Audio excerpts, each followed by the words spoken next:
important story that we need to keep a very, very close eye on, folks, is the fact that the COVID pandemic is not yet gone, and we need to keep this hand sanitizer with us all the time. We need to keep our masks on, because it appears that contrary to what we were thinking and hoping that maybe the worst of COVID pandemic is behind us, it appears that the ugly side of this virus is still somewhere around us. One is that this virus in Maharashtra is spreading far more rapidly than what it was doing earlier. Maybe there's more testing which is going on, so maybe there is more reporting which is taking place. But is it just carelessness? Is it just that? Or is there something else? Richa, there are stories and there are demands being made. Let's reopen schools. Let's reopen offices. It's life back to normal. In the National Capital Region, for instance, I speak to a whole range of doctors, and every doctor is telling me today that the situation in Delhi is far better than where it was. The numbers have practically disappeared. Please tell me, what's the difference between what's going on in Maharashtra and what's going on in the National Capital, Richa ji? Hi, Rupen. Thanks for having me, and a very good evening to all the esteemed panelists. So, yes, definitely we are at the verge of a second wave, and we have to be very cautious right now and take steps now. Otherwise, we'll land up where Brazil, where UK, where London is right now. So, if you ask me what is different between Delhi and Maharashtra at present, is that the latest Sero survey in Delhi that we had almost 55-56% people Sero positive.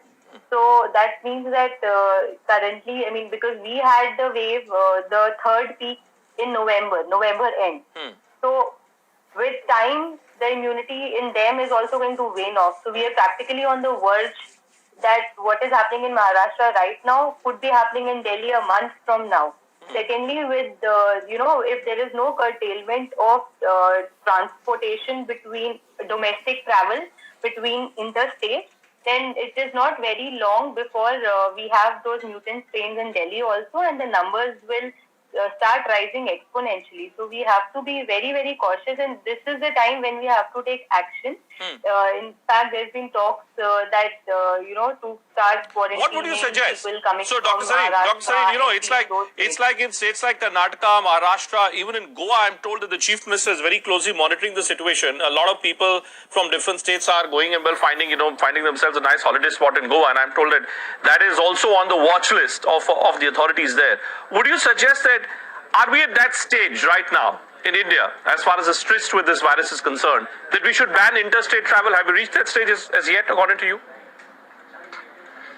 So not banning per se, but then you should have restrictions on travel, the reason for travel, and then probably a negative RT-PCR would be a good idea, specifically if the travel is happening between the states which have already shown a surge, like Kerala, MP, Maharashtra, so that the new strains, definitely a new strain by the name of, with the mutation of E484K has been identified in Amravati, which is known to cause this, which has more infectiousness, which is more infective than the current strain going on. So now that we've identified the strain, we should curtail its spread by not banning properly, but probably just monitoring the travel and transport that is happening, so that we don't end up in a situation where we have to enforce a strict lockdown like previously and have an economic repercussions because of that. Dr. Sarin, what do you make out of the press conference which was done by Baba Ramdev when he was on our channel as well? And I was asking this question, whether these tablets which he was saying should be consumed for people to develop some kind of an immunity against corona. He said, if you have this tablet, you are not going to get corona. Those were his straight words.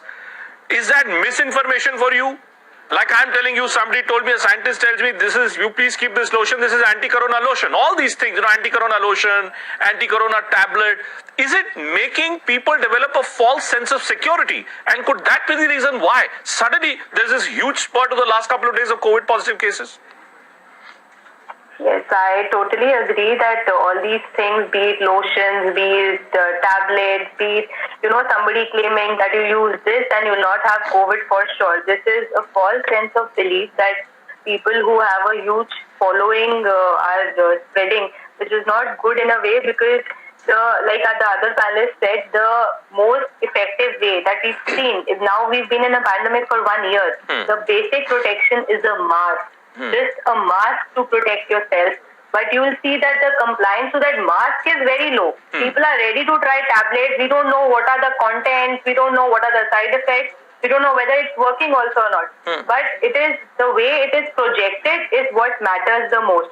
We see that there is so much of vaccine hesitancy in people. Now that, after doctors, frontliners are being vaccinated, but not many people are taking the vaccine. There is a lot of hesitancy. I see patients every day now that I keep on counseling patients who are above 50 years of age that when your chance comes, please get vaccinated. But people are, they are spreading rumors. कि नहीं ये हो जाएगा, वो हो जाएगा. And then we give them our example. Look, we've been vaccinated before you. Nothing's happened to us.